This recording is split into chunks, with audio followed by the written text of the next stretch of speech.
Анализи од независна лабораторија, ангажирана од Министерството за животна средина, ќе покажат дали ќе има кривична одговорност за компанијата Булмак, која раководи со рудникот Ораница, од каде пред 15 дена се излеа тешки метали, цијаниди и други токсични материи во Крива река, информираат од Министерството за животна средина.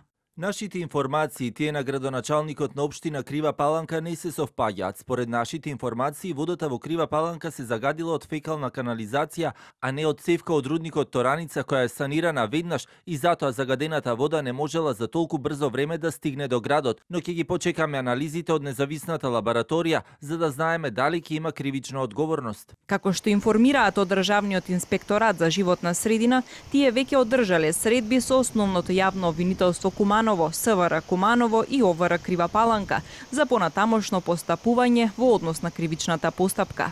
Еколошките здруженија веќе обвинија за хаварија предизвикана од повеќе причини. Според информации на свиркач, цевката пукнела поради зголемен обем на работа, не водејќи сметка за стабилноста на објектите, како таложници, цевки, јаловишна брана. Надвисува јаловишната брана без дозвола.